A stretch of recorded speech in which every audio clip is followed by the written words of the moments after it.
You're listening to The Gorge. This is a podcast where my friend Sara and I gorge ourselves on overanalyzing a game or game-related product every week. Today we are analyzing Tales of Symphonia for the GameCube, PS2, PS3, and, unfortunately, the PC. Oh yeah. Oh man, it was such a disaster. It was such a disaster. It technically did come out for the PC. It did, and I was just like, I literally had like a pause there. I was like, wait, the PC? Oh yeah! Oh yeah, that's right. That fucking happened. It regrettably came out there. Oh god. Okay, I didn't want to start with that, but I did want to mention like the best anecdote ever about the PC version is just a screenshot of like a text box with misaligned font that if I remember right, just says sorry. Oh, Namco-Bandai, you're not sorry enough because you keep fucking up. Oh, you poor bat. Please just get Presea, right. Yeah. Please just get Presea right. That's all I'm asking right now. Yeah. You know what I mean? Yeah. So you and I are pretty big fans of Tales games. Yes, we are. Of the ones we've played, at least. Which, I mean... Roughly half of them. Yeah, there's 13 Mothership titles right now, but a handful of them were never released in English. Yeah, and some of them that were are like I tried playing Fantasia on the GBA, and it handles awful. Really, man? Yeah. I heard the best version of Fantasia is the PSP version, which I don't think came out in America. I'd have to research that. But I've always wanted to play the early Tales games because obviously I'm a huge fan, and I love winning trivia contests. Yes. And I love winning trivia contests. I guess it's a good place to start. I mean, you know, but the people listening maybe don't know, but if you follow my Tumblr at all, you know. I am utterly obsessed with this series to a nearly dangerous degree. At AWA 20... is either 2014 or 2013, I can't remember what. I was one of the Tales Trivia Contest winners.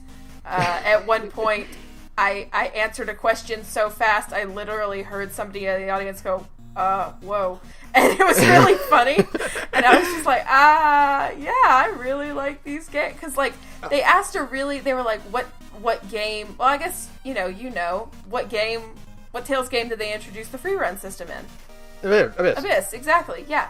And I guess people don't think about that kind of thing, but I was like, Abyss!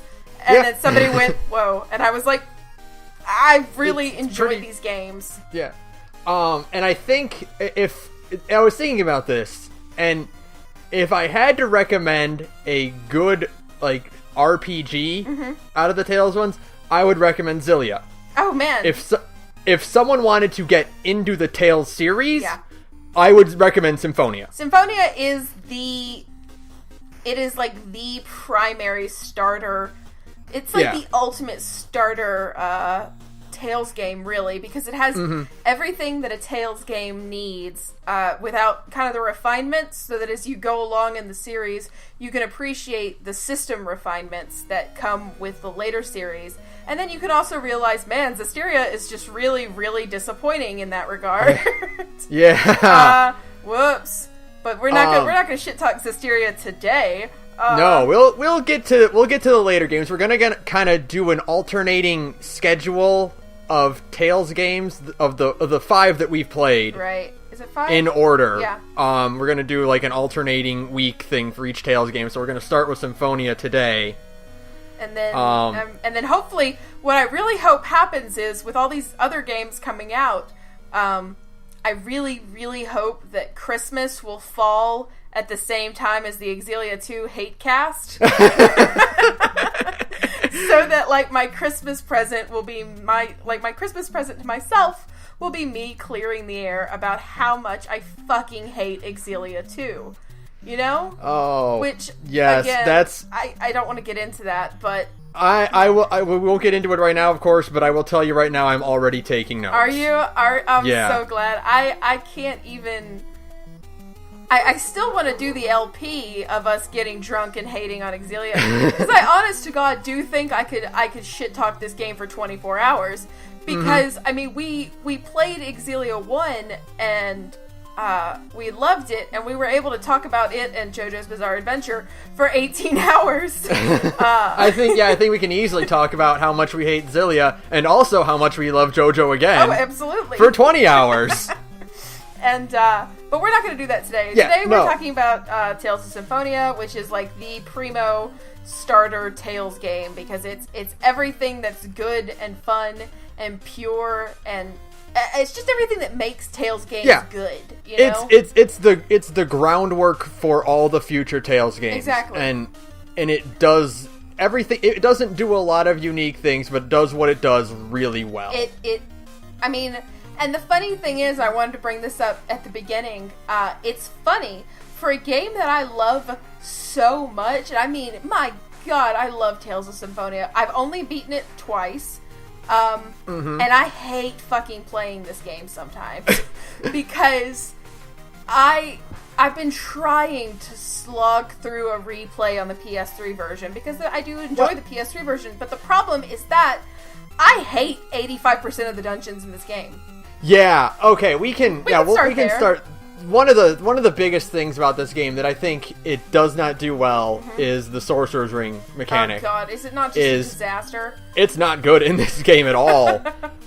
There are like 3 instances where the gimmick is fun.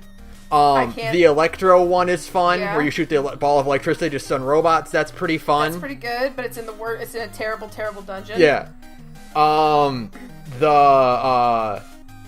The wind one is it's cool because you get that one room where you get to shoot the puzzles in different orders. Oh yeah, okay. And you get to get treasure chests that way. Yeah, okay, that's... But beyond that, none of the gimmicks, they just bog the game. Especially Meltokyo Sewers. Oh God, I think I could...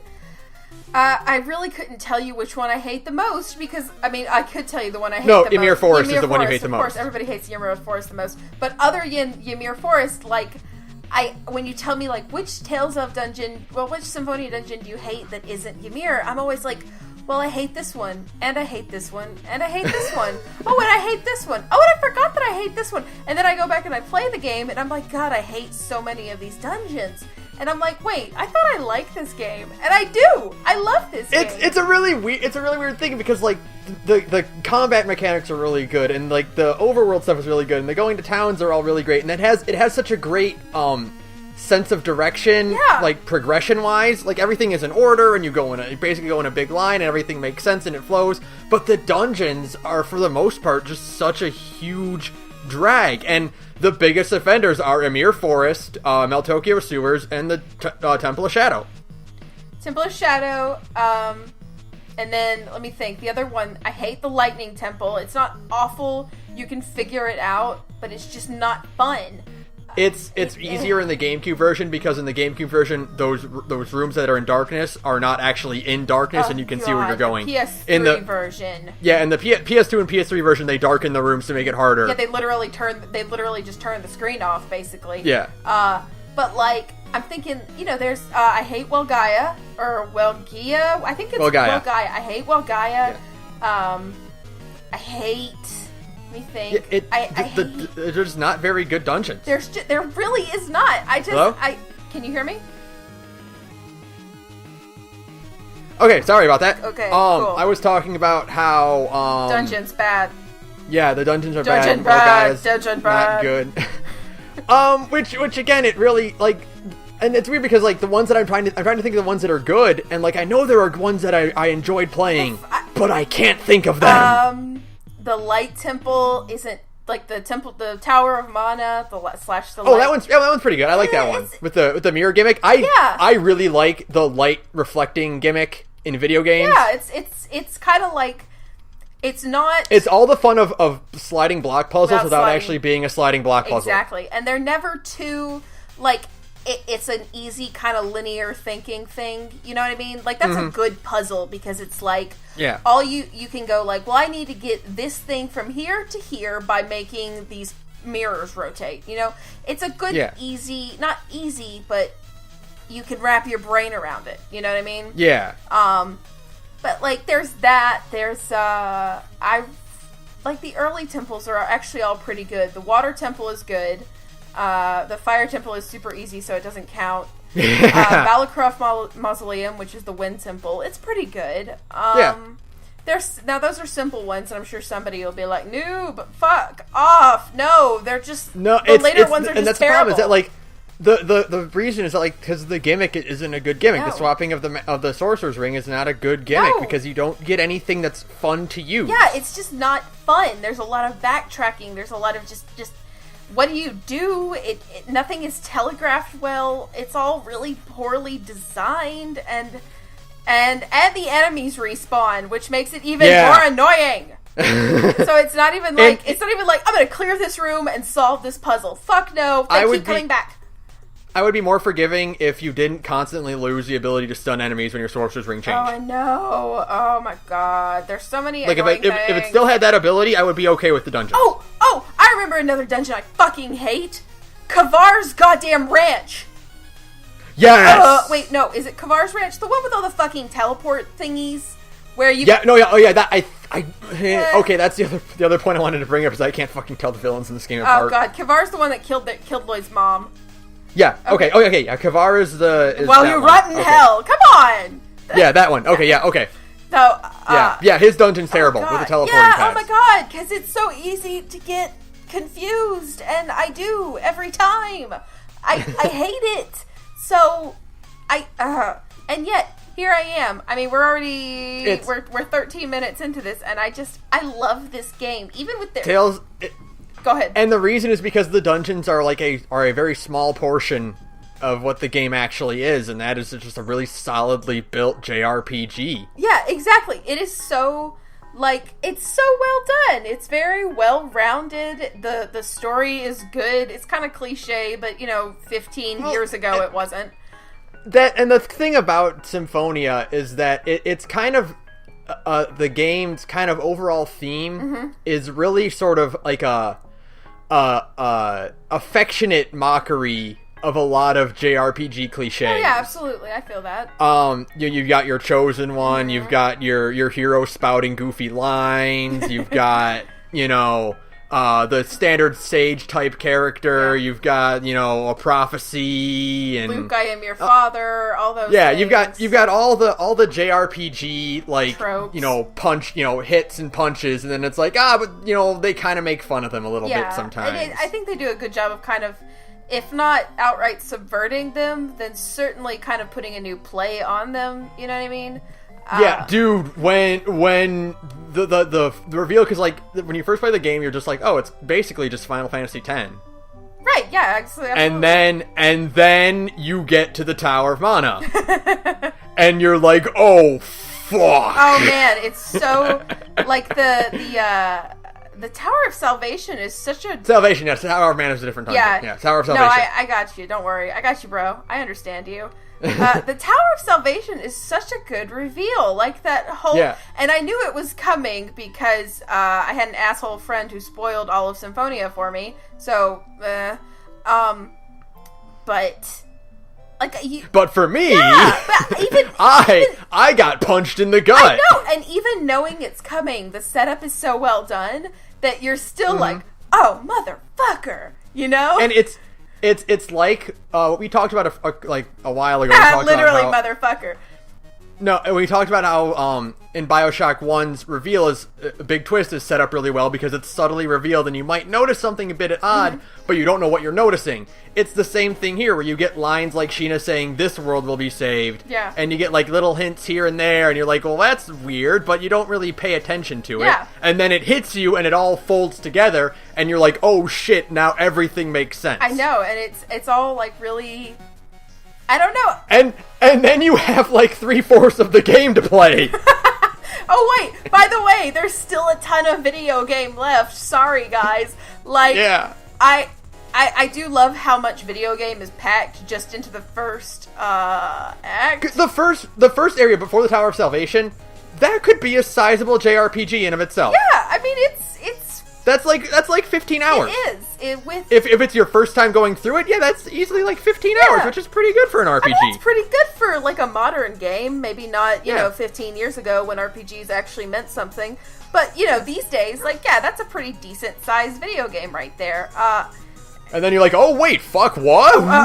What? There's still so much more. Because if you're playing the GameCube version, you're like, oh, yeah, there's a second disc in this thing. Yeah, you completely forgot. You're just like, wait, holy shit. And then, like, the crazy thing is, the first time I ever played it was on GameCube, thank God. And it's like, it takes forever to get to that second disc. Yeah, like, the second disc is basically just like a big chunk of leftovers that they're like, we couldn't fit it into one disc. I know, because like... let's just cram the rest into this little tiny one. The first disc is so friggin' long. And I'm just like, when do I...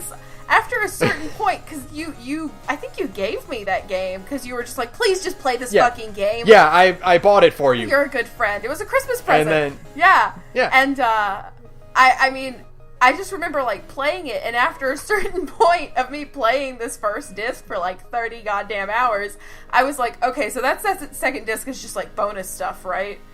Yeah. Because, like, it gets to the point where it's, like, or it says, like, please hit the second disc, and you're like...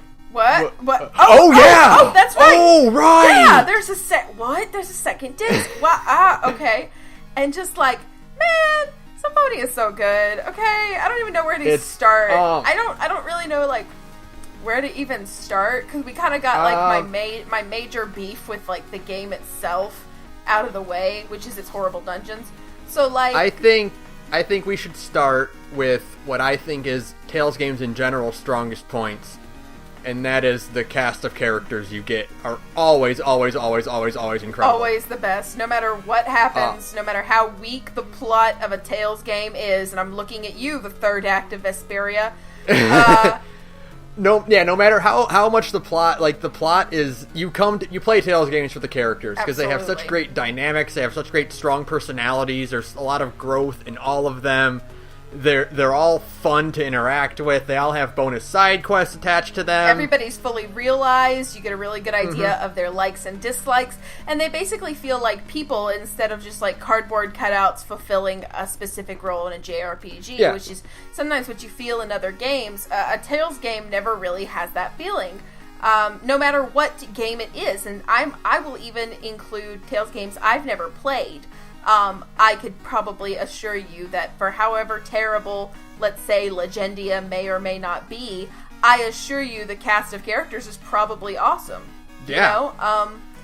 They put in a lot of work for all these characters. And not just the party members, a lot of the side characters, too, are all just really cool and memorable and interesting. And fleshed out. And that's kind of where it brings us to the whole idea of, I think the best thing that ever happened to the Tales franchise as a whole, to kind of give it that place as like the go-to series for character-based JRPG goodness, are the skits. Yeah, the skits are such a wonderful addition that they didn't need to do and it was so and smart, did anyway. Right? Like what a clever way to easily set up character building without having to maybe put in the resources to script out entire scenes, you know? Yeah, they can be used for anything. Yeah. They can be used for humor, they can be used for lore dumping, they can be used for drama, for just some introspection, for a break. Tutorials are sometimes come in the form of skits, and they always work. I mean, they are always they're so necessary at this point because it's like, that is where an absolutely massive portion of really the small details of character building in a Tales game happen, is in the skits.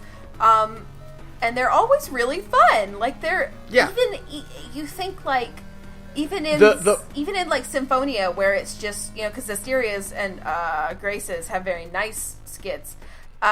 Even in Symphonia was back, they were just talking heads. Yeah, and even those, like, they managed to get kind of the drama across, you know? Like, even when it's just talking heads and boxes, somehow they managed to really get some of those more poignant moments across in a really good way, and you're like, wow, these guys just, I mean, what a smart idea. They know what they're doing, and I think I want to give a shout out to my favorite one in the entire game. Boy. And it is in the second visit to the Tower of Mana, where Lloyd complains that they can't quick jump to the end at the top of the dungeon. And everyone is like, what are you talking about? Oh, that's so awesome. Yeah. It's my favorite skit in the game. And the one raw point I have, and the PS3 version kind of fixed it, but we could have had it all, was that for Abyss and Symphonia, the English versions didn't have voice skits. Yeah, they're not voiced. And that is such a goddamn shame. Because the voice skits in Japan are really good. You can turn on the Japanese audio for the PS3 version. You can actually hear the voice skits. And it's really cool. They actually make skits go by a lot faster. Mm-hmm. Yeah, it feels like they go faster when you can hear them. And I don't know why that is exactly, I have no but idea. It really does. I think it's because, like, you always read faster than what's being displayed on screen. Yeah, and you have to wait for the mouth to stop moving. Exactly, but in a voice skit, you're listening along, so it doesn't go as, slow. Yep. But man, like, skits really are, like, a brilliant idea, and whoever, like, thought of that initially in Namco-Bandai should probably get a raise, get a promotion, and be like retired off on their own private island at this point. Yeah. You know what I mean? And just like I could probably talk at length about every single party member in this game. In Symphonia, because they're so solid, right? Lloyd is easily one of my favorite protagonists in pretty much one of my favorite protagonists in pretty much anything. Protagonists. I think he's great. He is. I'm such a sucker for hot-headed characters, and he's basically a Sentai hero as a JRPG protagonist, and he's got. And what I love most about him though, and it's what really sets him apart from other kind of like hot-blooded, punchy guys like that, is like Lloyd like has a very strong philosophy that he really sticks with. Like his hatred of, like, you get a lot of characters who hate authority, and they're rebels and they're cool guys. Lloyd's utter hatred of people misusing the word justice is such a strong character point to me. And when that's the minute I fell in love with this character, and I'm like, dude, he's so cool, is when he talks about how much he hates the word justice because people misuse it so often, and they try to use it to make to pretend that they're doing the right thing. Right, yeah. And I just think, like, I don't know, he's just so well done. This is kind of going back again to the Steven Universe and the My Hero Academia podcast. He's endearing, and he's always he's always trying his hardest, and he holds himself to a higher standard, which I think is really great, even when he might be, kind of a doofus, but even then he's always holding himself to a better standard as a person. What I like about and I think what I like about Lloyd's stupidity is that it is used as a joke sometimes, but there are also points where he gets where he accepts that he's not the brightest guy, not in a way that like, oh, I'm dumb, but like in a way that he's like, I understand that I don't quite grasp what's going on here. And he tries to make up for that, and like he can get perceptive at some like what I like about Lloyd is that Lloyd is really, and I'll talk about this more, especially with Vesperia, with Carol. Lloyd has things that he's really, really good at. And I think that's things really that cool like Rain doesn't know as the resident smart character, like things that she can't do that Lloyd is more knowledgeable than her, and I think that's a really great thing to put in. Yeah, Lloyd has a lot of, like, practical knowledge, not, like, book knowledge. He just kind of seems to have a really good grasp of just, like, the mechanics of things, which I think is awesome. It's such a, it's a very humanizing thing. It's too easy to make your hero just, like, the dumb one who doesn't know how to do anything at all, period. Like, that's very Goku. But, like, Lloyd has these things he knows very well, and then there are things he just doesn't know. And the things he knows well are relevant things. They're not just like little jokey jokes. They're like actual plot and point and things, and it's kind of a cool fact that, like you said, there are things he can do that Rain cannot do. And I really appreciate that. I really like. Yeah, it's very humanizing. It's like you're not gonna know, like, everybody you know is not going to be the smart guy, right? Like, but just because somebody isn't book smart, that doesn't make them stupid. Yeah, exactly. You know? And that's such a thing that gets overplayed, like, way too much these days. I mean everywhere. In, like, movies and books and in real life, people will assume, well, that guy's not book smart, he's stupid. Well, no, he's not stupid. He just doesn't know what you know, idiot. You know, and that's the definition of Lloyd. I mean, just because he doesn't know a certain set of stuff, that doesn't particularly make him stupid. And I appreciate that. It's a very humanizing thing, which is what's fucking Tales games do the best. Man, love me some Tales characterizations. And then on the flip side of that, I love Genis and Rain for the exact opposite reasons, in that they are smarty smart pants, but they show, like, the consequences of having that kind of knowledge. Genis has that whole side quest where that little one in Palmacosta. Was it Palmacosta? Oh, yeah. Yeah, we're at the school where he goes to college and they take the exam. exam. And he's like, I'm really, really smart, but, like, that can be a problem sometimes because, like, I'll be ostracized for being too smart. Yeah. But... And, like, and I love the Sage siblings a lot because, and I'm not, like, the best with child characters, but, I've kind of warmed up to Genis over the years. He's kind of grown on me as I get older because it's like, I don't know, he just strikes me as somebody who seems... He's having a hard time kind of grasping how unfair things can be. And he's a kid. He's having such a hard time kind of figuring out that, like, oh, life is unfair because they lived in a kind of isolated place. And he's just trying to look for somebody who can kind of be on his level, and that's why the whole side story with him and Mythos can be really sad. Is that it's like, hey, Genis and Rain are really good representatives of one of the overall themes of Symphonia that does this theme better than BioShock Infinite, which is that racism is bad. Genis's prejudice towards humans is really well done. Because it's not overt, it's very subtle, and you only get little hints of just, like, what he's going through. And it's done in a very, like, I mean, it's a cartoon, so it's not exactly realistic, but it's done in a much more nuanced way. Yeah, and it's always, you think about it, you take a step back, and you're like, yeah, of course he's totally justified, because, like, if he didn't, I mean, the fact that him and his sister had to pretend to be just, like, full-blooded elves when they were living in Acelia, because otherwise they would have been booted out of the damn village. Like, that one little fact would have completely changed their lives, even though they wouldn't have been any different of people. Exactly. You know what I mean? And like, so you think, like, him hating humans is completely justified in a way, but then, of course, you also see the flip side of it with, hey, Mythos, who takes it entirely Hey, buddy, do you want to maybe slow down a little there, buddy pal? Okay, friend? That Mythos is the embodiment of that, really. It's like, chill the fuck out, dude. I know you're mad. Mythos' plan is, well, there can't be racism if there are no races. He's literally what's-his-face from The Incredibles. Yeah, and when everyone's elves, no one will be. Exactly. Okay, so like I said, Lloyd warmed up to me the minute he did that whole justice spiel. Genis warmed up to me when he punked a bunch of full-blooded adult mages and just strutted off going amateurs.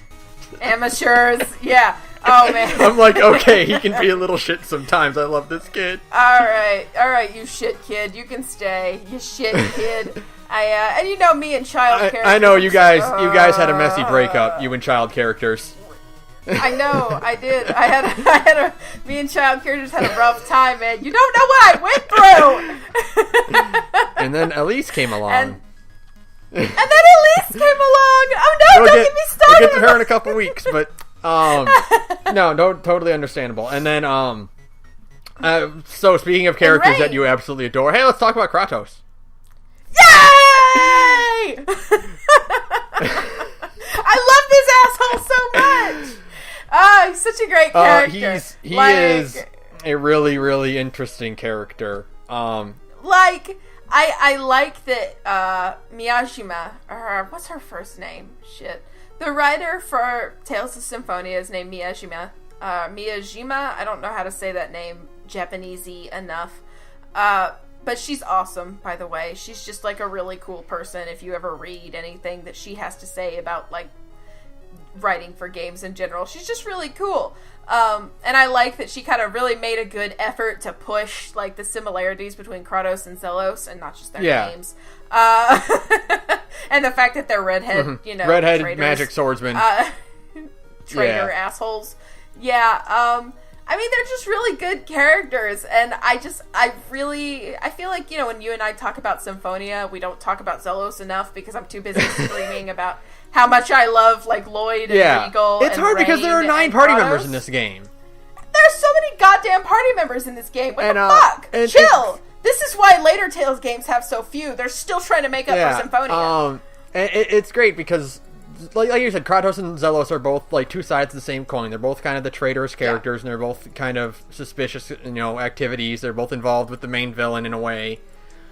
They're both, like, emotionally codependent on Lloyd, you know, but Kratos is, you know, the dirtbag dad character, but he... Done right! Like, I should just end it there. Kratos is the dirtbag dad character, period. That's the end of that statement. Because there's a good dad character in Symphonia. Who doesn't bail out at the end of the goddamn game, you piece of shit. I'm still mad about that. Yeah, but what I really dig about Kratos, is camcorder. What I really dig about Kratos is just, like, the fact that, you know, it's easy to say, like, he's mournful and repentant and regretful of his actions towards Lloyd, but the amount of effort he goes into making up for it once he is betrayed, and he tries to sidestep things, and he tries, no matter which side he's on, he's always trying to push Lloyd into being better than he is. Yeah, and one thing that the asshole who ruined Symphonia for me did not ruin for me is, like, the fact that, you know, Kratos keeps showing up out of fucking nowhere, right? And you're like, dude, don't you have a job? And then, of course, it turns out, he's been running around all of creation trying to, like, make this Ionis shit so that Lloyd can do what he can. And then you're like, aw, man, It's Kratos is great because, like I said, he's trying to push Lloyd, even if that means Lloyd has to kill him. He wants Lloyd to push forward and do the right thing. And sorry, he knows that he's doing the wrong thing, and he wants Lloyd to be better than that. And sorry, asshole, this is Tales of Symphonia where nobody dies unless we say so. And I can't remember. It's been a while since I played it. Maybe you'd have a better memory than me.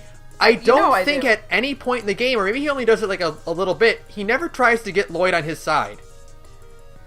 No, he doesn't. He never really goes like, hey, see things from my perspective, because, like, I think, you know, he's like 1 billion years old or what the fuck ever.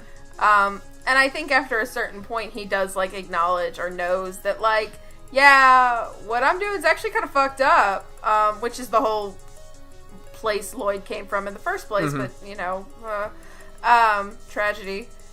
And, I think so he knows better than to, like, try and win Lloyd over, because one, it won't work. Lloyd's a stubborn asshole. Yeah. And two, I mean, it won't work because he knows he's wrong, and really throughout the whole game, he's aware that what he was doing was wrong, and so now the whole point of, like, Kratos is, like, kind of sub-arc, because he's not really a character, like, a full party member ever again until the end of the game. He joins for that one dungeon, and then you can recruit him if you decide to kill Zelos. But why would you kill Zelos? Yeah. Exactly. Like, don't kill Zelos, you assholes. Please? Yeah, like, he doesn't die anyway in canon because he's in Symphonia 2. Yeah, which is a game I still need to play. We won't talk about that because you haven't played it, and I have nothing to say about it.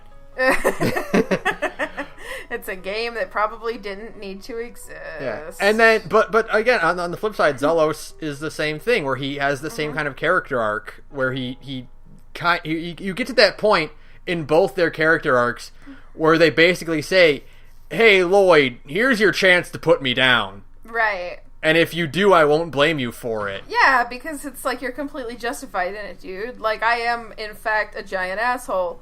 But, I don't know, I think the game handles those parallels really well. It really, really well. And I really appreciate... And I don't remember if it's in the game, but in the manga, which is super good because Kratos has amazing eyebrows. In the manga, it actually does. It has this really awesome scene between Zelos and Lloyd, where Zelos is like, "Dude, why aren't you more pissed off at Kratos? He's been jerking you around this whole thing, and now it turns out he's your dad, and he's just kind of like been running around fucking with you behind your back this whole time. Why aren't you more pissed off?" And I love that. I love the idea of Zelos as that friend who is like, "Bruh, I will fight him for you if I have to." All right? Like, I love that. I love that idiot. Zelos is awesome. A very fun character. He's very awesome. Enjoyable.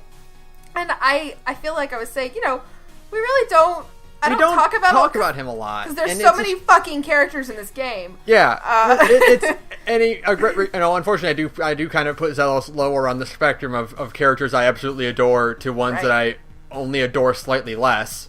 Right. Yeah. So I put Zelos kind of on the lower end of that spectrum. Just because he kind of joins later, and you kind of establish everything else right now, and he's just. He's a great character, but he's just not as appealing as, say, Lloyd or Regal or Sheena! Who is one of...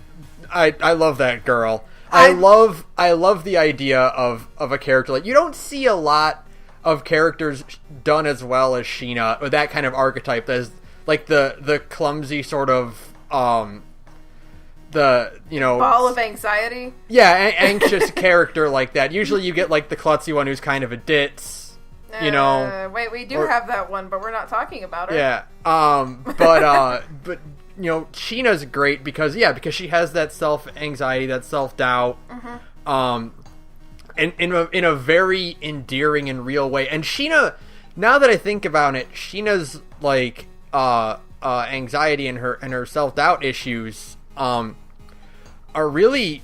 kind of one of the things that were kind of prepare you for Luke in Abyss. Yeah, absolutely. And it makes sense because, again, same writer. Yeah.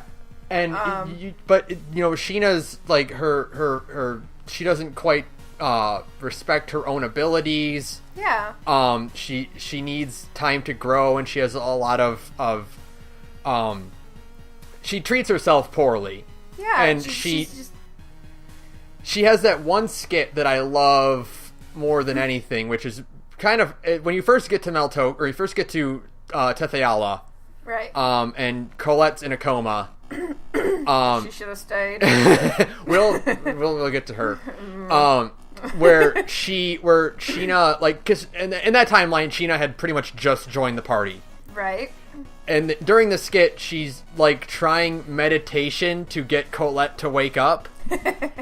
And it's such like it's a very like cute thing, mm-hmm. but like it's such like a perfect example of what kind of the character Sheena is, where she's willing to try anything to help people besides herself. Yeah, and I love that girl. Mm-hmm. Again, she's just another example of God. She's just trying so hard, man.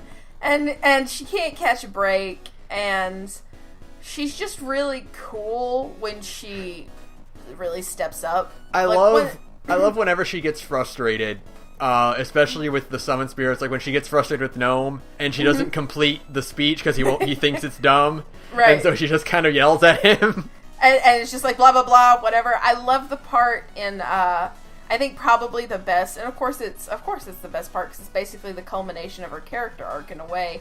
The part in the Temple of Volt, where she's just like, "Motherfucker, I will make you my summon." Yeah. Like, where she, like, really gets her backbone and is just like, "Fuck you." That is one of my favorite parts in any Tales game ever, period, because it's just so well done. Yes, it's very, like, it's very emotional. Yeah. In many ways. You feel horrible because Corinne died. You feel they just scared. killed her dog, man. Come on. You feel scared because Sheena's panicking, and then she gets her resolve back, and you feel victorious triumph, and then you fucking punch Volt in the dick. And then Volt is really, really not easy boss fight anyways, and it's awful. He's a tough boss. Motherfucker. Oh, God. Volt's always really hard. Like, no matter what Tales game, it's like, you piece of shit bouncing ball of horribleness, would you sit still? I hate you so much. Basically, I'm still really, really mad about Tales of Xillia 2's boss Volt fight, because it's bullshit. Okay. No, not yet. I know, but it's so hard. It's so hard. We'll get there. Just a few Why more is games it so hard? There is one regrettable thing about Sheena's character arc, and that is her fight with Kuchinawa, because you have to play as her. And that's really hard because she is strictly a support character, and she has no arts that can deal heavy damage. It's so hard. None. It's so hard. It's so hard. It's so hard. It's the worst. I've done it. I have beaten that piece of shit. Yeah, I've done it too, but I don't want to ever do it again because it's so hard.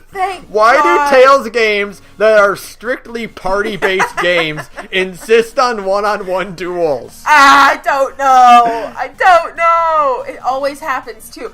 I will say, speaking of one-on-one duels in Tales of Symphonia, I think probably my favorite, personal anecdote about Symphonia is that, okay, so the whole point of Tales of Symphonia is kind of like Lloyd's maturation as a human being, right? Mm-hmm. So, the game is always Kratos is always hey, you rush forward into fights too much, and Rain gives him the same shit, and they're both you've got to be more tactical, and and the whole game basically hammers this into your head, right? Mm-hmm.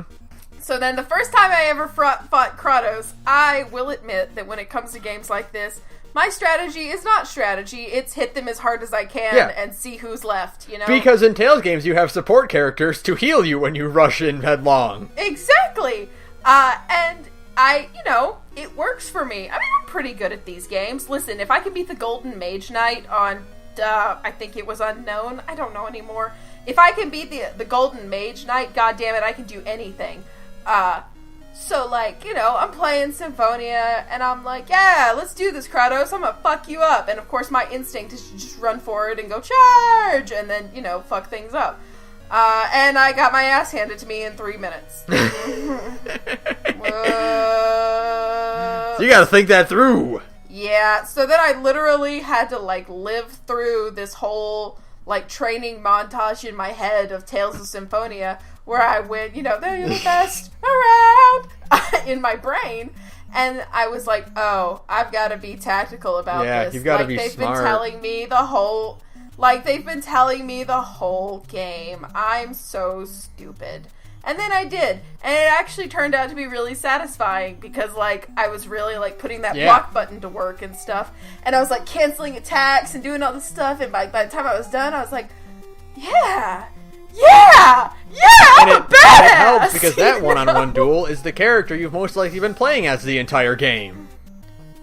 Shinawa, Sheena, you motherfuckers! Oh my god. That fight's so hard. Why does that even have to exist? I have actually, in my PlayStation 3 playthrough, been, routinely switching to play as, Sheena for that exact purpose, so that when I do get to the Kuchinawa fight, I'll kind of know what I'm doing, maybe.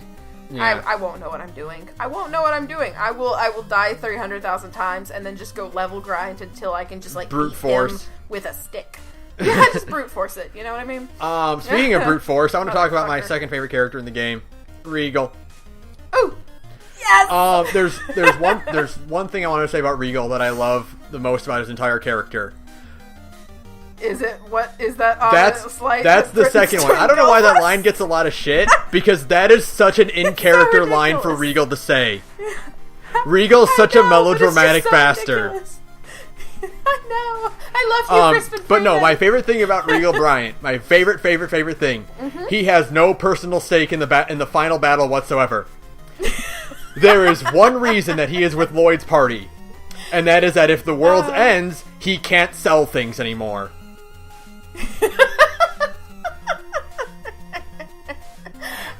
Every other character has some kind of personal stake in fighting Mythos. Yeah. Regal is there because it's bad for business.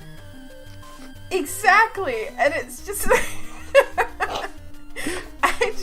he's just so It great, reminds me right? of how, like, in Steven Universe, the full theme of the Crystal Gems is that Garnet's speech is she wants to live on a planet where she can be free to be herself. Pearl wants to carry on the fight that the love of her life left. Amethyst lives here. That's it. That's literally it. Like, that's literally Regal's whole motivation is like, I live here. I'm one of the idiots that lives here. Yeah, exactly. Thanks, Guardians. And I love that for Regal, because he's such a fun character. He's such a goofball, and you don't, like, think about it, because he kind of, when you meet him, he's like that big, tall, buff, serious Sara dude, and you're like, he's gonna be the quiet one. No, JK, he's actually a total weirdo goofball. So there is one bit in Symphonia 2 that I love, and that is one of the rival characters you fight wears perfume, and he's easily identifiable because of the perfume smell that he has. The game states that it smells terrible. Regal finds out that the perfume is made by the Lazzareno company. When he finds that out, his immediate response is, I will have them shut down production now. He's just so ridiculous. He's just so ridiculous, and I love it. I appreciate it, because he's great. He's just like the weird dad character. He's not the terrible dad. He's just the weird dad. You know what I mean? Like, there's like 40 dads in this game, and I love Regal's great, because Regal exemplifies one of my favorite tropes ever, which is characters who purposely limit their power to make it more fair to everyone else. And then he shoots a fucking Hadouken at the end of the game. So one of the things, and I kind of discovered this reading up on the game, one of the big major theories of the game is that, because there's the point where is it the second Tower of Salvation, I think, where Lloyd is slowly losing party members. Yes. Yeah. Which Regal's is great, because Regal's is the only one where he's like, yeah, I'll just beat him. I'll catch up. Like, everyone has like these big melodramatic things, or like, goodbye, Lloyd, I'm going to sacrifice myself to you. Regal's like, no, just give me like 10 minutes, I'll be there. I got this. Yeah, and the best part is that Regal is left alone with, like, the most difficult thing. Like, when you leave Regal alone, it's literally one dude with his hands tied up versus, like, 40,000 of those, like, flying angel bitches. And you're just like, are you gonna be okay, dude? I got it. And he's like, I'll be back. Just give me 5 minutes. So, like, the theory that I saw, like, a bit, is that during that fight, he took off the cuffs. Yes! I never even thought about that. Which would be so good. Like, and I love that, because it's, like, you can't have a more perfect moment than, I'm going to power up by removing my weakness. It's Kenpachi holding the sword with both hands.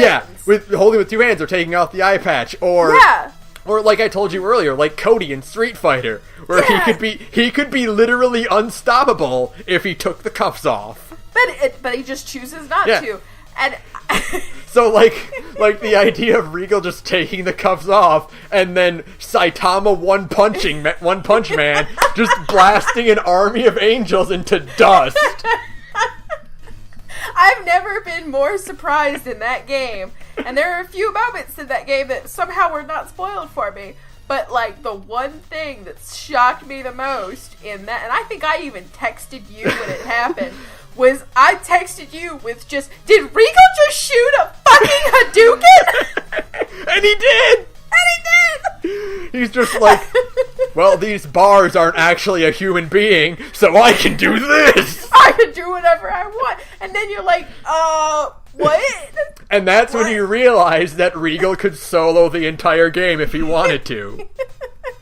Because, like the thing is, like, you get characters who kick a lot, who are, like, martial artists and who are good with their legs and stuff like that. Regal trained with his arms. Like, Regal is not a leg-based fighter by training. He trained to be strong with his arms, and then he limits himself. And, like, that's, like, a relatively recent thing in his lifetime. Yeah! And he's a pretty aces kicker guy. He's still that strong! Oh, he's just so ridiculous. And that is why Regal Bryant is awesome. Also, the fact, you and I talked about this, he's Batman. And the idea that the Batman reference is intentional makes it even all the better. Oh, I know, absolutely. Because, he's just Batman. He's just Batman, yeah. And, I mean, that's awesome. I love this. I love this guy. I love that idiot. And I'm really appreciative because I'm tired enough that I can have a fangirl moment and not feel, like, self-conscious about it. I'm appreciative of his man bra. Yeah. Oh, yeah. That's...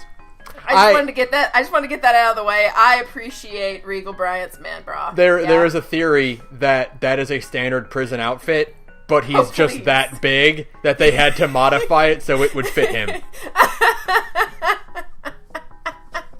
And that's why it has the ties there, is because it burst at the seams, so they had to tie it together. I believe it. I do. I'm 1000% on board with that theory, dude. And who else? Speaking of Regal, we're gonna connect right on to Presea. Presea, who's awesome and amazing, who's adorable and tragic and heartbreaking. But so much fun. Like, when the game isn't making me go, oh my god, I'm just like, I love this character because she's just so, like, straight-faced about everything. Like, she's the perfect straight man. Mm-hmm. You know what I mean? Like, the flawless straight man character. Because that bit where when you first meet Regal and you knock him out in the forest, and she just one arm carries him. And because Lloyd that was Colette. That was Colette. Oh, it was Colette. I thought. No, she's dragging the big log. The log. Yeah, the big log. Yeah. And they're like, we can't do this. Like Lloyd and Genus are like, we can't. And then she's like, I got it. Whatever. I got you. I got you, bro. You guys suck. And I'm just like, I adore her. She's actually really fun to play as too. She's really tanky. She's got great arts, man. Yeah, man, she has an incredible art list because she's really slow but like tanky. But like, man, when she does hit, it's like really satisfying. Devastation, eternal devastation. Oh, by the way, and she's voiced by Tara Strong. Yeah, of course. You know, you got to get your Tara Strong in there. Yeah, there's always gonna be a Tara Strong. You know what I mean? With her little high pitched squeaky voice, and but she's super great, too. And I like her whole character arc. I like seeing her kind of flesh out. I like that part when she smiles for the first time. Because my little gay heart just swells. I'm just like, good for you, child. You be happy for once. I love you. You know? She's adorable when she gets the Klonoa outfit. Yes. And just, you know, can we complain about the fact that the kid characters get really screwed in the costume department? Yeah, that's, like, because, like, everyone else has really great costumes, but, like, Presea and Genus got just shit. Right? Now, Presea's cameo costume is awesome for the PS3 version. Genus's is balls. Yeah. It's the worst. I don't understand the point of giving him Luke's costume. I'm actually it doesn't fit. It doesn't fit. It doesn't fit his character. I guess the only thing I can think is that it's the whole Mythos/Van connection. Like, kind of, but he should have had a tiny Jade costume. Or I still think he should have had a Jude costume myself because I think that would have been awesome. And that would have been good. Jude or Jade, either one, just whatever vowel you want. Go with whatever vowel you want. But the point is, the child deserved something better than Luke's horrible costume. Yeah, Luke's outfit's terrible. I hate that fucking outfit. Which is, again, for the Abyss thing. Yeah. So we're not going to get into that. But Genus and Presea both got screwed. Like, Presea, the only costume we put Presea in is her Sunday Best costume, because it's the only one that's actually decent on her. Yeah, except for her Elise costume, but I'm biased. Yeah. And by the way, like, I guess it doesn't really matter, because if you're playing Tales of Symphonia, then if you're playing Tales of Symphonia on the PS3, the statistic is very high that you've already played this game before. Mm-hmm. But I like the huge goddamn spoiler for both games that is Kratos' Ludwig costume. Kratos gets that outfit. If you've never played Exilia 2, well, good for you, for one. Yeah. But for two, if you've never played Exilia 2, then, like, Kratos' Ludger costume is the biggest spoiler possible. You wouldn't even You know, it's like, oh, well, he's the other character's dad. Yeah.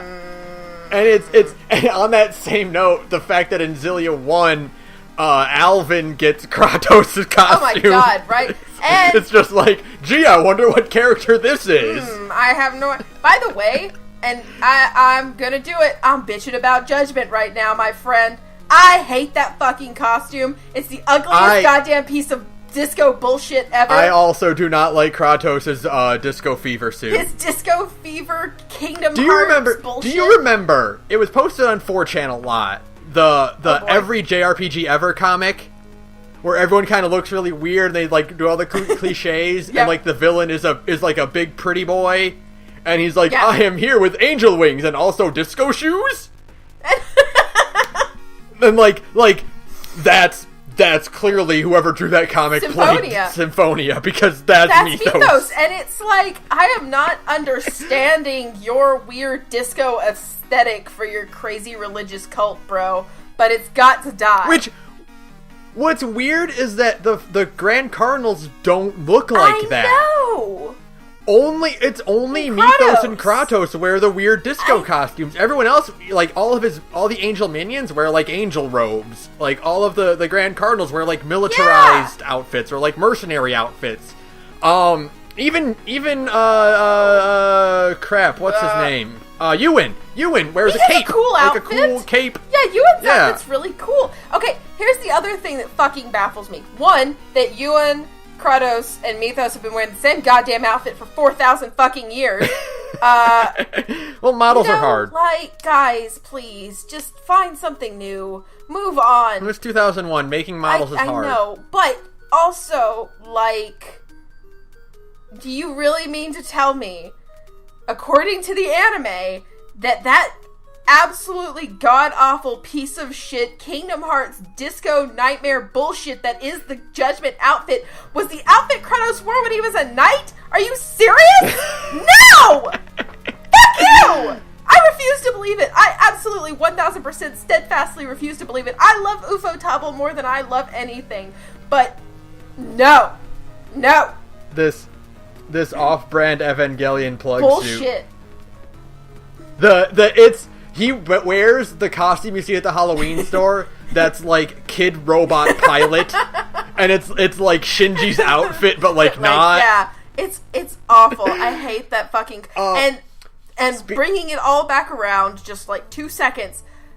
You never realize how fucking hideous Judgment is as an outfit until you see it on Alvin.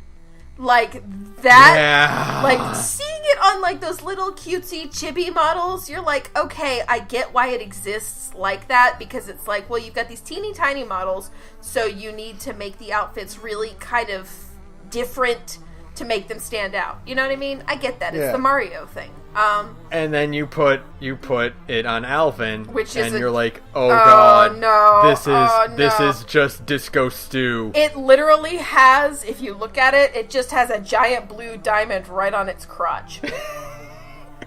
It's just a giant blue diamond right over his dick, and you're like, what? Okay, what? Speaking of Ewan and bad character design, I want to bring this up because I love it so much. Oh boy. You saw it too. Oh boy. And I know you did. I'm sure. Does Ewan have a little pencil mustache? I did. The first time I played this game, I thought he had a little pencil stash. So I got Symphonia from my buddy Dave. Yeah. And I went to Dave, and I'm like, dude, does Ewan have like a little dirtbag pencil mustache? And he was like, maybe? The first time I played this game, I did think Ewan had a little shitty dirtbag pencil stash. And I was really, like, enthusiastic about it. It took until Symphonia 2, where they have updated character models, and Ewan appears in a flashback, to be like, oh, he doesn't. Oh, what a shame. And I was like, thank God, but also, god damn it.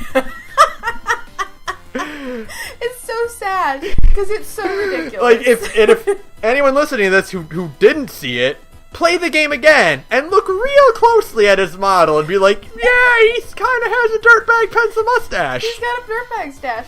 Because, like, and I don't to this day, I will never understand why they did this. Because, like, and I guess it's just like a Japanese thing, I don't know. But, like, putting anime kind of aesthetic-y things on character models, and I don't mean like big googly eyes, because obviously Tales of Exelia has pulled that off very well. But I mean like the whole, like, the lips that aren't full lips. They have like the little like gap between the lips. I don't get it. I don't get it. I don't get it. All the characters in that game have it, but for some reason on Ewan, it just especially looks like a mustache. All the characters in Symphonia have little chipmunk mouths. They do. Teeny tiny little chiclet mouths. Like teeny tiny little itsy bitsy little mouths. It's so weird. On Ewan, it's just especially noticeable, because and you think he has mustache. And it's my favorite thing, and whenever I'm, like, feeling down, I'll think about Ewan, just, like, when I think of Tales characters, I think of their concept art, you know, like, and when I visualize them in my mind, I think of their concept art. Right. So I visualize concept art Ewan with just a little tiny mustache. A little shitty dirtbag mustache. We've spent an hour talking about how great this game is. Wow. Let's do it. Are we gonna do it? Let's talk about the worst thing about this game. Can I say it? It's not the dungeons. It's not the Sorcerer's Ring. Can I say it? Yes. It's Colette! It's Colette. It's Colette. She's fucking awful. Colette is the first in a line of characters that we have that are the worst parts of their respective Tales games. And really, I think Colette might be the worst of the worst. Because I hate Colette more than I hate Ion.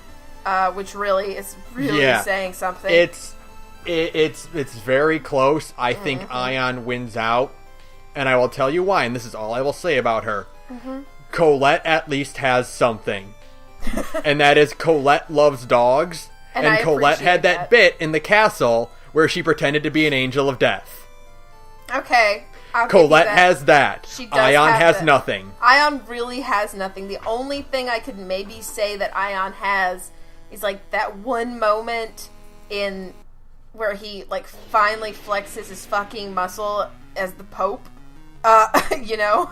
And he's like, hey, let me in. And they do, and that's it. Okay, so yeah, Ion is the worst. Ion is the fucking worst. You're right. But Colette's still pretty terrible. Colette's still pretty terrible. And Colette likes dogs. And I like 85% of anybody who likes a dog, right? You know, dog people. I'm a dog people. But even then, even liking dogs cannot save Colette. She's just so awful. She is the worst aspects of every part of her character archetype. Oh, God, she is the shrine maiden who wants to help everyone, and she's so sorry that she's not the best ever, and she's so good, and she has no problem sacrificing herself, and oh, it's okay, everything's great, don't worry about me, guys, as she vomits blood everywhere. It's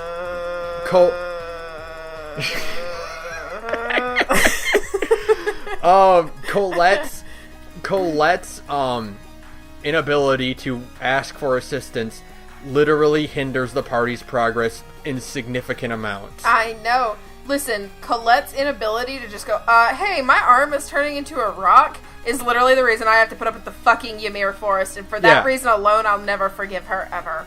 It's terrible. Because Ymir Forest is the fucking worst. I hate Ymir Forest more than I hate Colette, and that is the truth. She's just so bad. She's just so bad.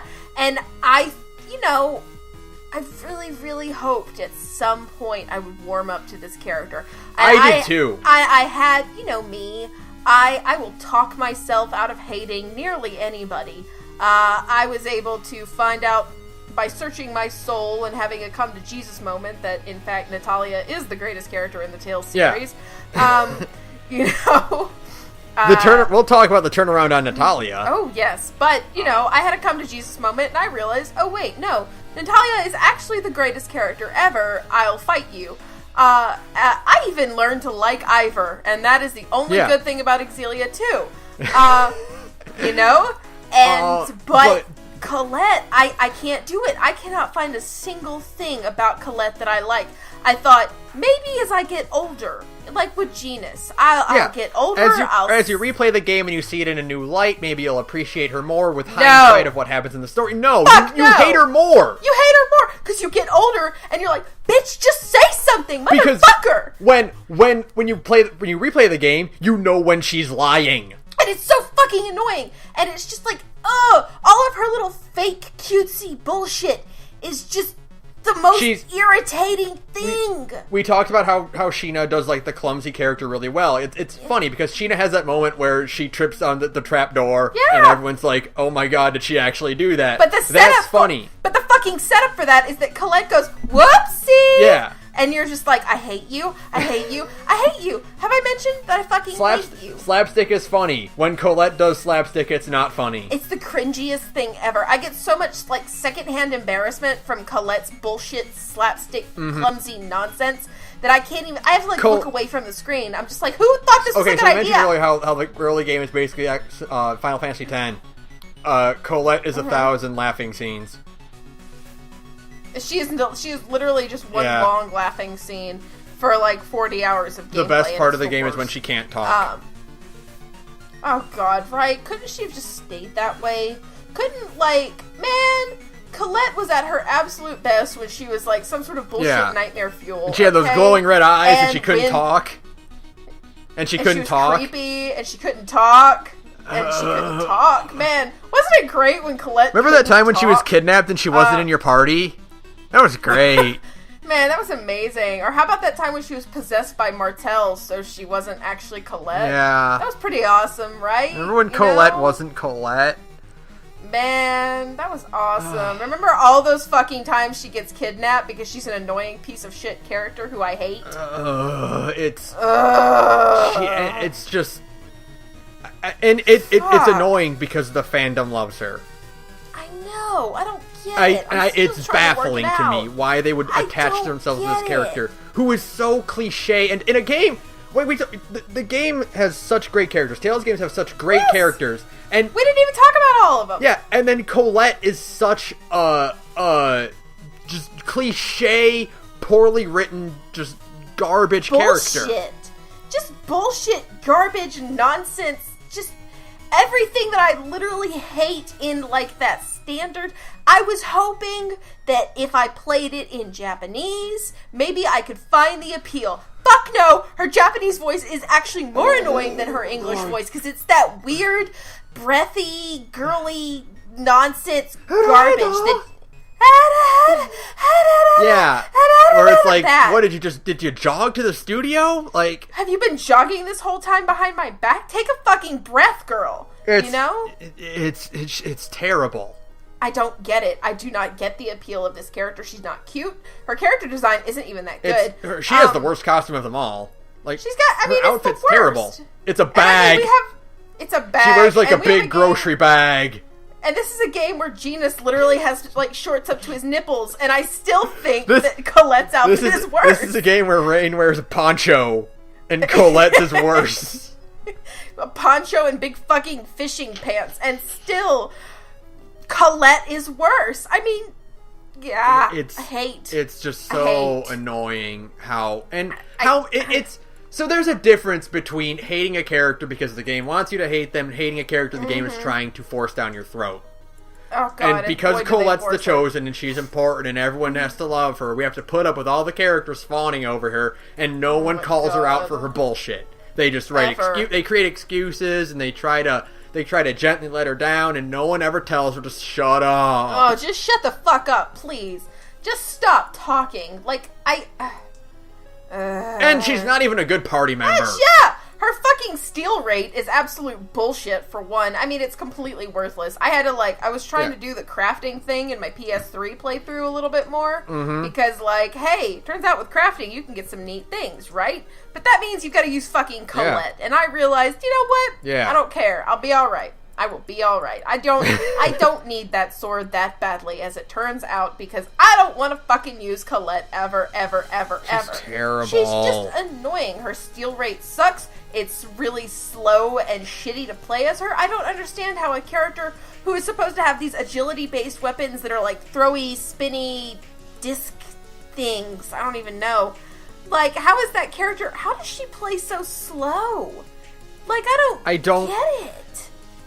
It's just baffling. I don't understand. I don't know how they could have dropped the ball so hard on a character who's so important to the story. Maybe because it's like, they were like, well, we'll just put all of their shit on one character, and then everybody else will look infinitely better in comparison, because if that's the case, they succeeded.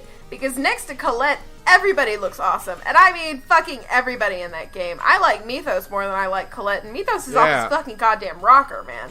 Well, there is one other character they dump all the shit into, and that's Chocolat, but, that's a minor thing. She's a minor character and an ungrateful whore. Am I allowed to still call people whores? I hate that bitch. Yeah. I don't... Fuck that bitch. Yeah, man, you rude bitch. Come on. Yeah. Whatever.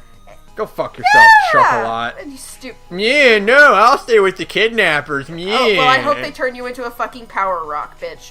Yeah. You know, like, shut up. Whatever. Stay kidnapped for, like, 60% of the game. Oh, God. I always forget that you actually can save Chocolat, and then I'm like, well, I don't think I'm going to. Do you even get anything for saving her?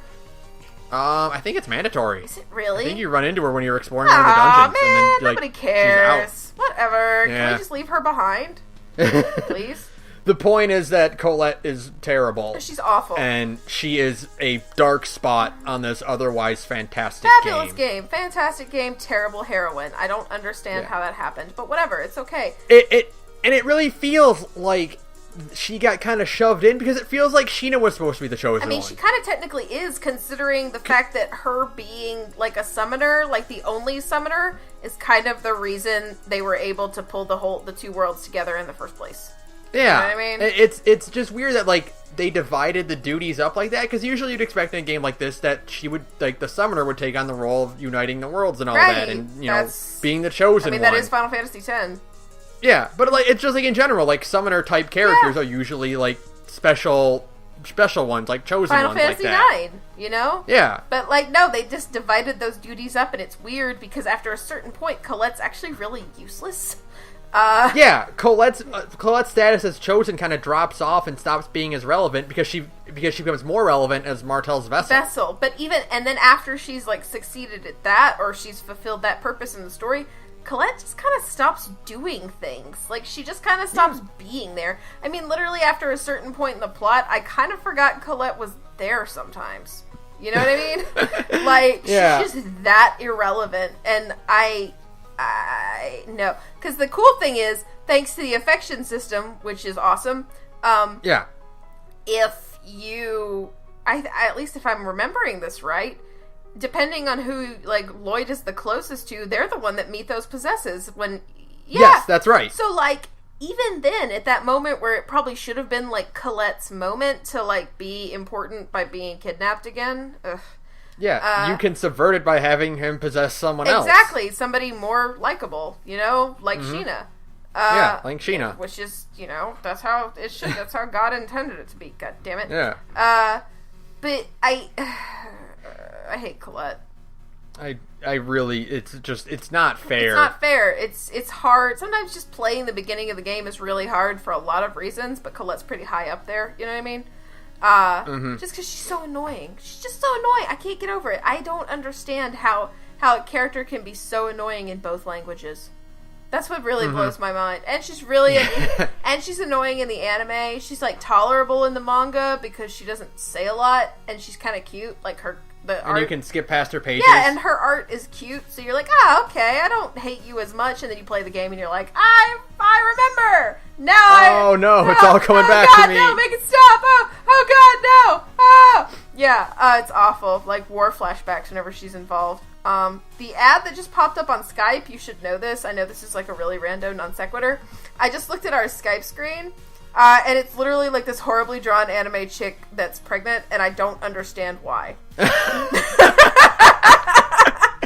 It's literally like 4 panels of like weird anime things, and one is this like awful drawn anime girl who's like really skinny, but she's pregnant, and one is an old car, and then one is Goku, Naruto, and Luffy. Okay, I know that's weird. I know that's really strange, but it just popped up, and I felt like I needed to say that, man. But yeah, was there anything else we wanted? I feel like we've missed a lot. What is? I wish it got a better anime adaptation. I wish. Honestly, oh God. I wish it had come out on time. Yeah, and I wish it had I love Ufotable. I mentioned that, and the fight scenes are really good. Like, they're really cool. The later ones, the early ones are really like not good. But at the end of the game, you're like, yeah, this is awesome. Holy shit. And then, like, the rest of the story is just really not well done at all. It's really shitty. Yeah. It's very disappointing. It's really melodramatic. And there's, like, a lot of weird inaccuracies that I don't understand. Like, I was reading this in a blog the other day that was talking about how shitty the anime is. There's that part where, like, it's after Colette's collapsed or something, and they're in this town, and then the person points out, like, what fucking town is this? Because it doesn't look... No, really! If you go watch the episode, you watch it, and you're like, it's like episode 1 or 2, something like that. Colette's collapsed. I think I remember that. Where, like, yeah, they're just, like, in a town. And it's like a city. Like, in town. It's like a city. Like a big city. And you're like, it's Palmacosta, right? But no, it's nowhere near the water. So then you're sitting here, like, and you're just watching it, and you're like, where the fuck are they? Where the fuck are they? What is going on? Because they're not near the water at all, so it can't be Palmacosta. And Palmacosta is the only big town in the game, exactly. in Silverant. Exactly. So where the fuck are they? Like, that's like... That really sums up all of the Symphonia anime really well right there. Also, everybody's really same-faced, and I'm glad Ufotable got away from that. Yeah, that's what I wanted to bring up most about this, is like there's like a really good shot of like a bunch of characters in profile, and they all literally have the exact same face. Yeah, it's really weird. There's a shot from like one of the drama CDs that Ufotable did the art for, like the cover art for, and it's Colette and Genus and Lloyd all looking down, like at the camera, like a Quentin Tarantino shot. And they're about to curb stomp the camera. They're all looking down like in a circle, and you literally just are staring at this because, one, none of them have any noses, and two, they all look exactly the fucking same, and it's really, really creepy. Like, when you get that level of same face in an anime, it goes from being, like, weird to, like, something you might have unsettling. Yeah, like something you might have a nightmare about, you know what I mean? Yeah, you're like, oh god. Oh god. Oh no, it's back. Oh god, no, please. And I did what you asked. Why won't you leave me alone, Symphonia face? And I'm glad they got away from that, like, in the Zestiria anime, everybody looks really different, because the Zestiria anime is really fucking good, dude. I'm really glad they got away from it, but the 4 Symphonia anime is just not very good. I mean, really, there is no good Tales anime until Zestiria, because Abysses sucks too. Yeah, and Xillia didn't get one. Because God is dead.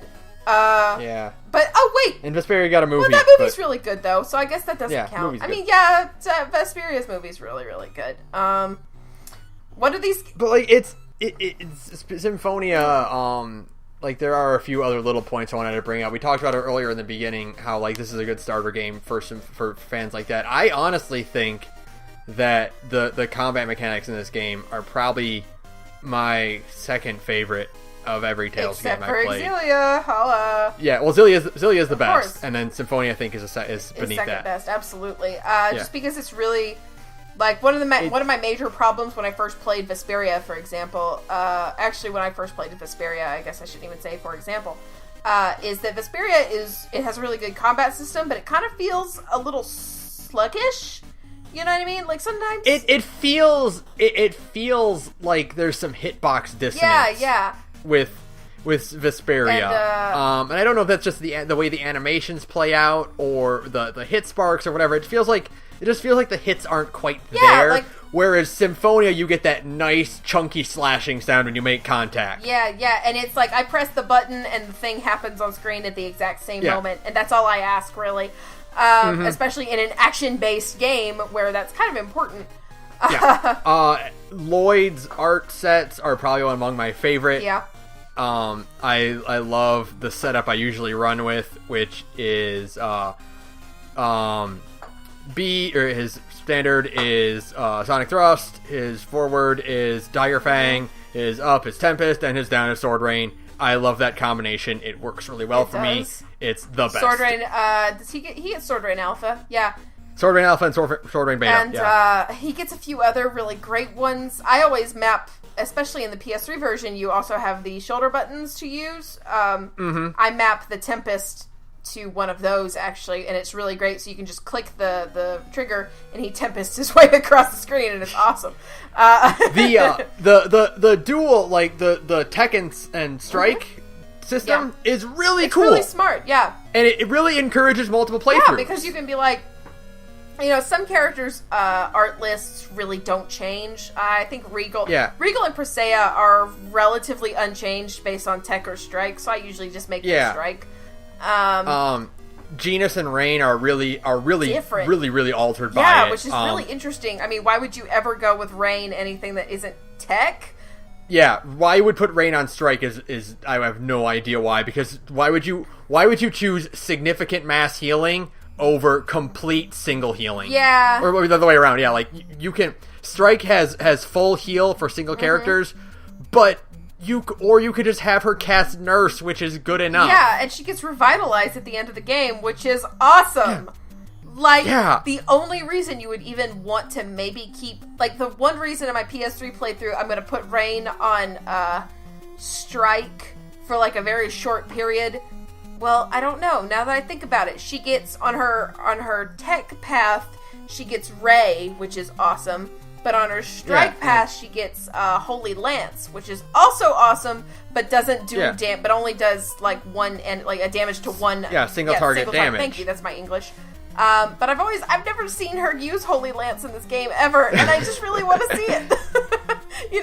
Like that's my whole reasoning. Is like I just really want to see what Holy Lance looks like in Symphonia, man. I think it's really smart. I think it's just a cool way to have different playstyles without having a giant arcing skill tree. Not that there's anything wrong with the skill tree. Holla at Exilia. But it's a very simple mechanic, and it's easy to pick up on and understand. Yeah, it's great, honestly. The X gems like mechanic where you put slot 4 in and you pick different abilities out of them is really smart, really intuitive, and it's simple and it's easy to pick up. It's a good starter. Zasteria, which I still don't understand, and I've played the game for like 20 Zasteria hours. and Vesperia, which I barely understand Vesperia's abilities. I get Vesperia's abilities. I get only because it's Final Fantasy IX. And I played a lot of Final Fantasy IX. Although I don't understand to this day, and this is getting off topic, but whatever. To this day, I don't actually know what happens when, like, if you turn on one ability in Vesperia and then another ability, and that little symbol pops up in the corner. I don't actually know what that symbol means. I think that symbol is elemental damage, maybe? I don't know. It's weird. I don't know. I've played that game so many times that I still don't really know what it does. But I just think it's a really smart... I just think Symphonia has some of the best fucking boss battles in any game ever. Oh, dude, the boss battles are so good in that game. So good, right? They're so satisfying because they're hard, but not too hard. You fight a lot of big things in that game. Yeah, you fight like tons of big things, and they're really difficult. And it's like the best part of all those shitty dungeons is getting to the end because you're like, yes, boss battle! They're so good. And the combat in this game is the reason why Ymir Forest sucks dick is that it didn't even have the decency to have a boss there's no battle. conclusion. You just get out of the forest and you're good. You win. That's it. Motherfucker, if there had been a boss battle at the end of Ymir Forest, I might You had to fight that elf kid and he was really strong. That would have been worth it. Oh man, I wish I could beat that elf kid's ass. Maybe that's why no one likes elves, because they're bitches who can't get fruit. And who would make you go through this awful fucking dungeon, the literal worst thing ever. How are you supposed to beat the Ymir Forest without a goddamn guide? I don't understand it! You know what? Okay, here's what I'm gonna do. I'm gonna tell you a story. The first time I did the Ymir Forest, okay? I brought my GameCube up north. There was no internet up north.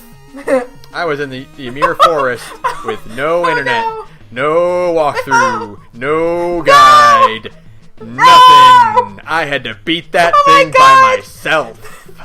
That sounds like a horror story. It was the worst ever. How do you even do Trial and error. you go, and then the fruit doesn't go where it needs to, so you go back and you try to shoot the fish, or you try to knock the leaf over, or you try to push the tree, or you...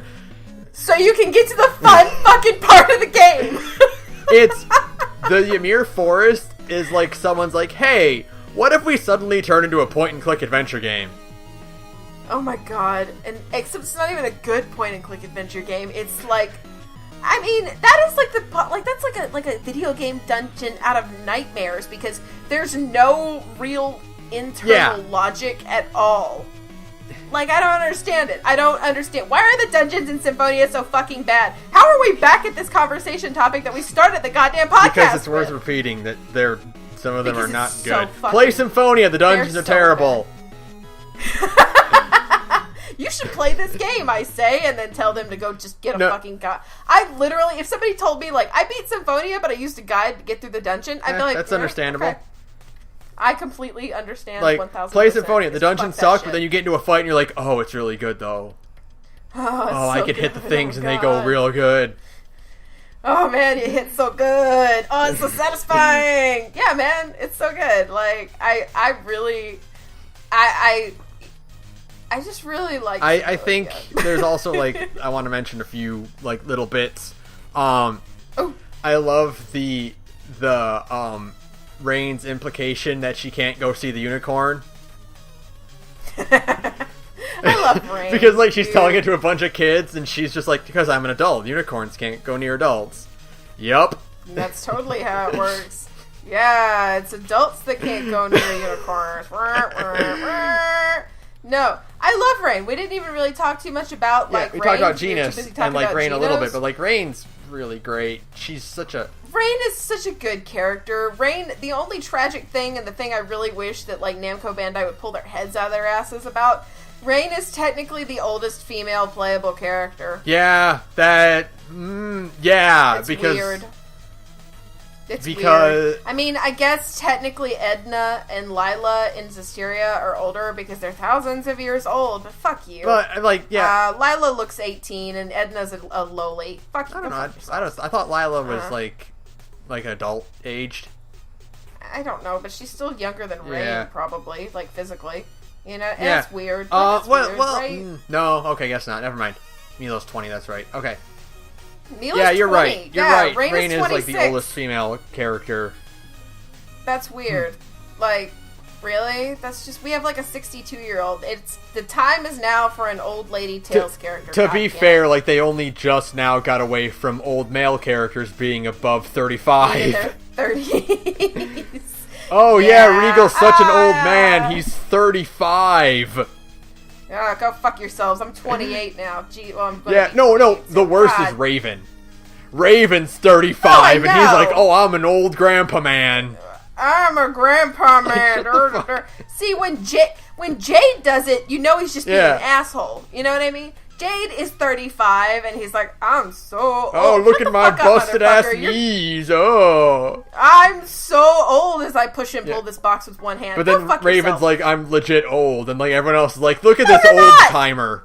And it's like, oh my god. He's 30 fucking 5 years old. Shut up, you goddamn children. I hate all of you. The older I get, the more I'm like, why are you all kids? It's horrible. I've become an old woman. That's like, that's really the moral of the story, is that I'm an old lady now, and I'm ready to die. Not yet. We have a lot of podcasts to do. I know, there's so many video games. The best, I think, though, we didn't mention it, a lot is, dude, this game has some great fucking music. Oh man, the music in this game's so good. I can't because it's the one that I played the most. Dude, that music just sticks out so well because I've heard it so often. Oh, I know. I love the soundtrack. It's really like it's weird to have a JRPG, a fantasy JRPG that has that much electric guitar in it. Right? And it's so... I don't even know. I can't even kicks ass! It kicks ass! And it's just really fun and because you will spend a lot of goddamn time in those fucking dungeons, you better get used to that music. You know what I mean? Dude, the battle themes sound like fucking Power Rangers themes. Right? They're and you're so just like, good. yes, that's so cool. And every time they change, you're just like, it got better. It found a way. When it because like it changes when you like. That's what really hits you that you're in another world when you first go to Tetheala and you hear the different battle music and you're like, holy shit. Oh my god, yeah. I'm in a different place. And it's so good because somehow they found a way to make the battle music better. Like, that's what blew my mind the first time I played Symphonia was like, man, this battle music's really good. And then you get to Tetheala and you're like, whoa, this battle music's really, really, really good. Holy shit. Like, I don't know how they do it, but props to you, Tales of Symphonia, and your awesome music. And the fact that you don't have enough anime cutscenes. I do wish the game had enough anime. Yeah, well, it was the first one, and I think they really used a whole lot of them, and they're like, I know, they had to be sparing. The GameCube discs are small. You can't fit a lot of anime on those discs. They're too tiny. I know. That's why but like Exelia really spoils me. Like, yeah. Exelia is like 85% awesome anime cutscenes. And when they're not anime cutscenes, they're fully animated cutscenes and not just stock animations throughout. I know. Oh, it's so good, man. Which I will say I do have a soft spot for like a lot of Symphonia stock animations. I would trade you. I would trade my friend, my darling friend who I've known for so long now, dear Benjamin. I would trade you for a HD remake of Symphonia in a heartbeat. Yeah, that's fair. I know. Yeah, I would, because I have seen Kratos' character model in Vesperia, and it's pretty rad. It's pretty good. It's pretty good, and I'd like to see a whole game of that, but it's never gonna happen because God is dead. Okay, one final thing. I love the bit. There's one cutscene. I don't know exactly what's happening. It's the whole party talking in a group. It's one of a joke it took me 3 playthroughs to notice. They're all talking, like in a group, like in a field somewhere. Mm-hmm. Presea finishes talking, and then the rest of the characters are kind of talking, and she's not saying anything, and she just sits down on the ground. Yes. Like I think it's like Lloyd and Regal, and they're talking. It's Oh wait, am I thinking of Sheena's like weird like I've got and then Sheena starts dancing too. That's at the old elf's hut in the other terrible fucking dungeon. But that, like when you're going to get the stuff to go fight Kratos or whatever. Yeah, it's like a pretty. It's not like a dramatic cutscene, but it's a pretty serious discussion they're having. Yeah, I mean they're talking about things. And then just like Presea just gets tired and sits down. And Sheena gets impatient and just starts dancing by herself. And it's like, it took me 3 playthroughs to notice that animation. And it's the best. It's amazing. It's so good. It's the little things, really, that sell it for me, man. Like... I love it. It's so good. I love all of it. I like the part where Rain freaks out about getting in the wash tub. Yes! And literally everyone is like, what the fuck just happened? And then in Japan, she does the kya. Yeah, oh man. Like, and you're just like, oh, that's what I needed. I needed that right now. That was perfect. Like, just A+ at little moments. Or the, when you get to Tetheala, and the Tethealan characters are like, wait, do Silveranti people sail in bathtubs? Oh man, yes. Do they just do that? Is that just a These thing poor savages! Oh god. And, I'm just like trying to like recall everything else I love about like this stupid game. And there's so many little things. And I think that's really like proof of what makes Symphonia so fun. Is that it has so many little details all over the place. You know what I mean? So many little jokes like that. And they're kind of like evocative of what Tales games are. Tales games are not afraid to have just like really dumb jokes in them. And they're just fun. Yeah, I mean, like it's never too self-serious. I mean, it's pretty serious. Abyss. Sometimes. Yeah. Abyss. Yeah. Abyss. But they're not afraid to be like a little goofy in like a really fun. Yeah, in a really fun way. And just Symphonia is such a great game. It's such a great beginner game for Tales fans. It's such a solid JRPG. There really was nothing like Symphonia before it came out. Right, and it just felt so fresh because it's exciting, like the battle system is fun. It keeps you on your toes. Yeah. There's a lot of, it's easy to learn but difficult to master. Yeah. It's a fighting game. Yeah, it's a fighting game with JRPG mechanics, basically. Yeah. Yeah. Like literally playing that as someone who plays a lot of Smash Bros, they handle exactly the same. Oh, I know, it's great. I just think that's so... That's the reason I set Lloyd up the way I do is because I play him like I play a Smash Brothers character. Right, I understand. Like, there's just something so satisfying about, like, and you know me, I'm really obsessed with kind of like getting the combos down just right, and I still don't understand why I'm no good at fighting games, but whatever. Because you can't do motions. I can't. It's so hard. But I it's so satisfying in a game, especially in a game like Symphonia, because we'll get to Abyss at some point. But Abyss's ability system is really broken. And by really, I mean it is monumentally broken. Holy shit. Oh, yeah. But in Symphonia, you are limited to a very small number of hits, and that really never changes. You can unlock a few skills that will add an additional physical your combo goes up to 4 at max. That's it. But that is it. And then you also have your arbitrary art afterwards. But because of the way it's set up, you can't just, like in Exilia, you can't just, but I love Exilia's system too, we'll get to that eventually. But in Exilia, you can just spam arts until you run out of points, right? Yeah. But I love in Symphonia how you can really... You have your 4 hits, you've got your base art, you've got your next level, and then your arcane art. And if you're smart enough, you can chain that together to make as many fucking hits as you want. I love it. When I figure it out, it's so fucking satisfying. You know what I mean? You always get that one moment, and every time you play the game, like, where you're just like, oh my god, my AI, the planets have aligned. My AI partners are with me. We're comboing. Holy shit. We're doing This is amazing. I will never beat this combo. And then you get like 150 hits, and afterwards you're just like, yeah, I need a cigarette. Yeah, that's the good shit. That's the good. I gotta go take a cold shower after. You know what I mean? Like, man, it's so good. There's probably a lot more we can say about this. We've been talking about this for like an hour and 30 minutes at this point. That's amazing. And you know, we'll probably, when we talk about Abyss, we'll probably be like, oh yeah, by the way, in Symphonia, this happens. Oh yeah. And we'll have to go back to it, and then we'll do it again with Vesperia, and then we'll do it. I mean, because I love Tales games. If you know anything about me, if you're still listening to this, I love Tales games. I have such a big spot in my heart for them.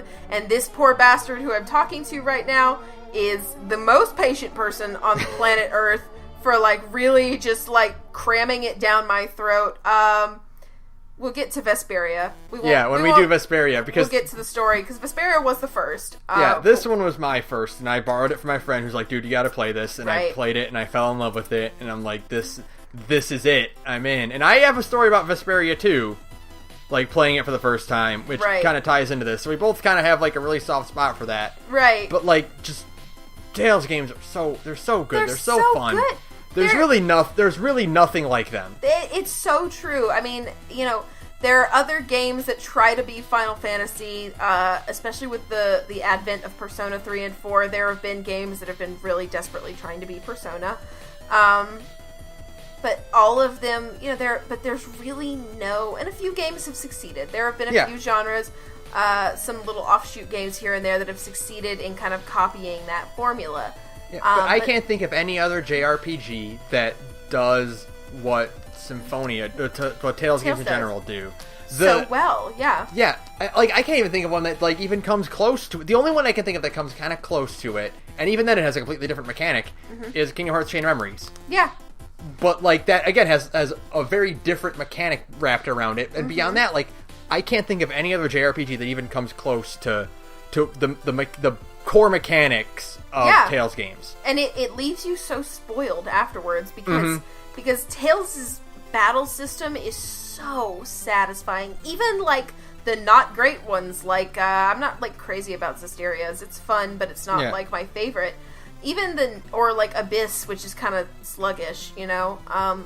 Even the not good ones are better than most other battle like game mechanics. You know, it's so hard to go back to a turn-based system when you've been addicted to Tales games, you know? Like, it's really hard to go back to Persona 4 after you play Tales games because you're just like, man... I want to hit the guys now. I want to hit them now. Why am I waiting? Why are we all standing in line or in a circle and we're attacking the same thing? Why can't it be more crazy? You know, like, man, Tales games spoil you. They do. They really do. They're so fun. Even when they're at their weakest, and, you know, Tales games, they're just games. Of course they're going to have weak moments. Mm-hmm. Even when, they're at their weakest, I just really have fun with them. Exactly. And, you know, like, man, Symphonia is so goddamn good. The moral of the story is play Symphonia. It's really, really, really good. It's so good. I feel like we didn't... Don't let our dungeon talk dissuade you. Play them. It's fun. Pick up the GameCube one if you can. It's the best version. Yeah, but the PS3 version's a pretty close second. Yeah, if it's the PS3 version is the easiest to get up and it's acceptable, but the GameCube version is what it was built for. Sweet 60 frames per second. Yeah. Speaking of needing a cigarette. Yeah, just pick it up. Don't buy the PC version. Don't buy the garbage. PS2 version because you can't read it. Yeah, it's not in English. Just either the PS3 or the GameCube. If you have a GameCube, if you have a Wii, and you can find a copy, pick it up because, like, dude, it's good. It's good. It's just so good. It's so good. And then move on to Abyss. And be miserable, like we will be soon when we eventually talk about it after we talk about other shit. Ugh. Yeah. So are we wrapping it up? I feel like we missed so many things. We'll get back to it when you talk about Abyss. There's way more we can talk about. We'll get back to that when we talk about when we inevitably compare Abyss to it. Of course. So yeah, I think that'll do it for us. By the way, I wanted to just say before you get to the special thanks, did you notice how good my voice sounded? Yeah! I got a mic, so no more being ashamed of how terrible I sound on podcasts. So now we're both crystal clear until inevitably one of us forgets to check that the mic is plugged in and we have underwater podcast. Oh. It'll happen. I know. That's what happened at the E3 one. Yeah. It'll happen again. I guarantee it. Murphy's Law. But okay, now you can do your special thanks. Special thanks to Visitor for use for background music. Link to their work in the description. That'll do it for us. Check out, we have a Twitter now, which I'll link to in the bottom. We're going to try to use that a whole lot. We'll be adding announcements and our comments about news. Whenever video game stuff comes in, we'll be commenting about that whenever something big happens. We will eventually have a proper logo, like a real actual design thing. I have it sitting on a computer somewhere, but my job is eating my life. Yeah, once we're squared away on that, what's the Twitter? What's the Twitter called? Twitter is, I'll link to it, but it's The Gorge Podcast, The Gorge Podcast. Okay, that's easy. I'll provide a link to it in this description, and all future descriptions will have it. So that'll do it for us. Oh yeah, we also have an email address if you want to send us any messages. Ooh. It is thegorgepodcast@gmail.com. You should tell us games to talk about, and if we've actually played them, we will talk about them. Yeah. Sure, why not? Post suggestions, ask us questions about things you want us to cover up on. If you're like, hey, why did you talk about this in your review? We'll answer it and we'll bring it up. Yeah, we'll get to it, man. Talk to us. We love talking to people. Obviously, we love talking because we just talked for an hour and 40 minutes about a 15-year-old video game. Yeah. So I think we're done. So that'll be it. Fuck Dima. Fuck Dima. Good night, everybody. Good night.